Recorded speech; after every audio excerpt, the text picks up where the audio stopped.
Me da mucho gusto comunicarme con ustedes. Como presidente de México, tengo la responsabilidad de informarles sobre mi estado de salud.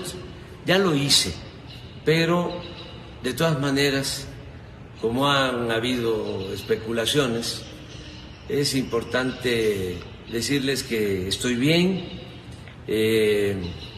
Tengo COVID, se me complicó porque me fui a una gira muy intensa que inicié en Veracruz, hubo cambio de clima, fui después a Quintana Roo, estuve en Chetumal, estuve en Cancún, estuve en Mérida y ahí me hizo crisis porque se me bajó de repente la presión y estando en una reunión con ingenieros militares evaluando el Tren Maya y con otros servidores públicos, pues como que me quedé dormido, fue una especie de váguido,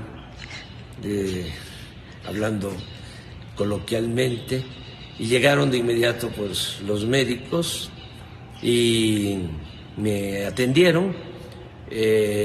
No perdí el conocimiento, sí tuve esa situación de desmayo transitorio y por la baja de presión. Querían llevarme en camilla y en una ambulancia al hospital. Le pidieron instrucciones al general secretario. Él dijo de que hicieran lo que correspondía a lo que se necesitara, ¿no? Que me atendieran. Yo no acepté. Los charoleé, les dije, miren, él es el general secretario, pero yo soy el comandante supremo de las Fuerzas Armadas. Entonces, no me van a llevar a ningún lado, aquí en este sillón me van a atender. Y ya me tomaron la presión, me pusieron 1 litro de suero, me levantaron la presión y ya, afortunadamente no pasó a mayores, no hubo ninguna afectación en el corazón, en el cerebro, en nada. Y ya decidí venirme a la Ciudad de México, me trasladaron en una ambulancia aérea, pero no venía yo en una camilla, venía yo consciente, y así llegamos aquí y escribí un mensaje en Twitter, en Facebook, informando.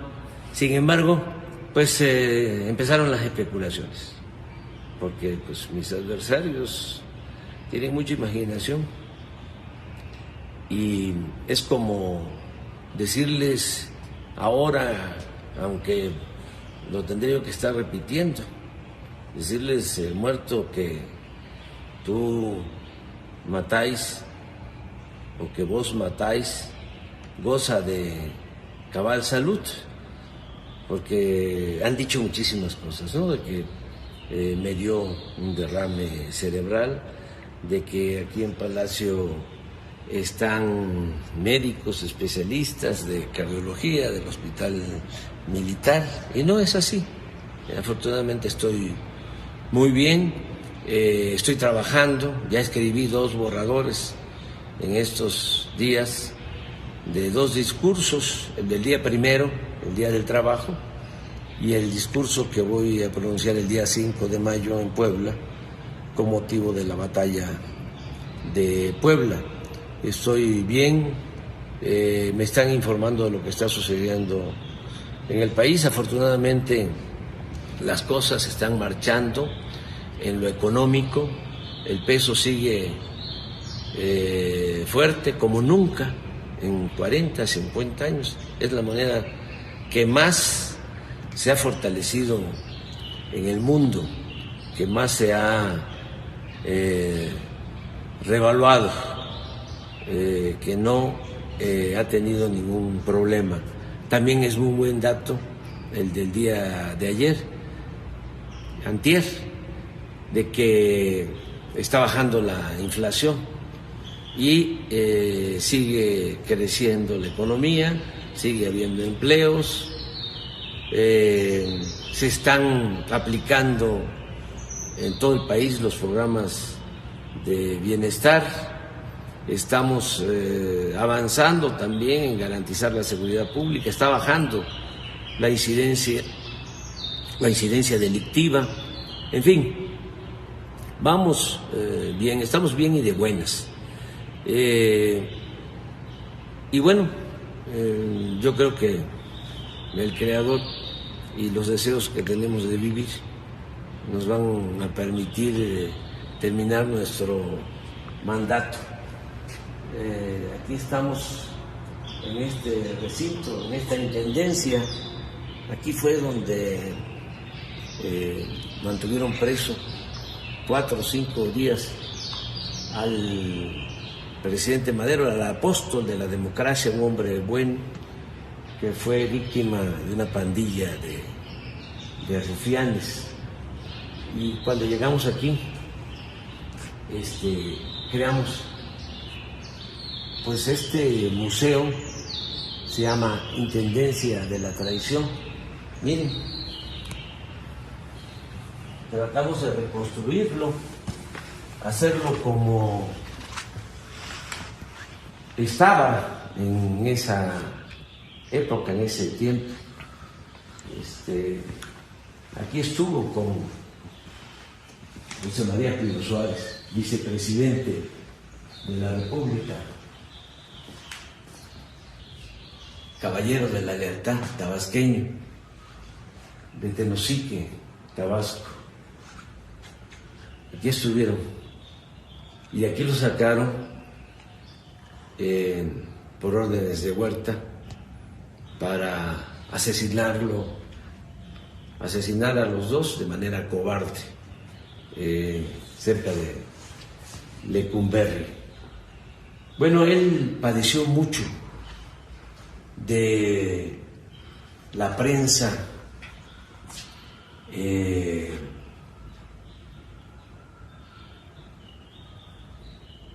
calumniosa. Paco Ignacio Taibo escribió un libro extraordinario sobre Madero que se los recomiendo, que se llama Tiempos de Sopilotes, porque lo trataron muy mal los periodistas de ese entonces y también los intelectuales, se volvieron huertistas, tanto periodistas como los intelectuales. Muy pocos se mantuvieron leales al presidente Madero, que fue un hombre excepcional, uno de los mejores dirigentes políticos del mundo, un verdadero demócrata. No ha habido en México un presidente con más vocación democrática que Madero, y resistió una campaña de desprestigio de parte de toda la prensa de ese entonces, al grado de que llegaron a llamarle loco, espiritista, pigmeo. Lo ofendieron mucho, como también ofendieron a Hidalgo en su momento. Bueno, al padre de nuestra patria no solo lo ofendieron, lo asesinaron, le cortaron la cabeza, le exhibieron 10 años en la plaza de Guanajuato los conservadores, que son gentes de malas entrañas, que siempre andan deseándole el mal a otros. Hablo de Hidalgo, pero pues lo mismo padeció Morelos, y luego Juárez, que fue tratado de manera racista, el mejor presidente que ha habido en la historia de nuestro país. Hay 3 presidentes que hay que recordar con mucho cariño: Benito Juárez, Francisco I. Madero y el general Lázaro Cárdenas del Río también padeció una campaña en su contra muy fuerte de los oligarcas, los que se opusieron a la expropiación petrolera. Fíjense, no les afectaba en nada porque el petróleo estaba en manos de compañías extranjeras. Sin embargo, ellos se sintieron ofendidos, los oligarcas mexicanos. También pues no les gustó que el general Cárdenas entregara la tierra a los campesinos, no les gustó que el general Cárdenas impulsara la educación pública, y así ha sido siempre, ¿no? Ahora que me he vuelto a enfermar, llama mucho la atención el odio, ¿no?, de algunas personas que quisieran pues que yo desapareciera, pero no deben de actuar de esa manera. Ya hasta me producen sentimientos de afecto, porque los considero muy desprovistos de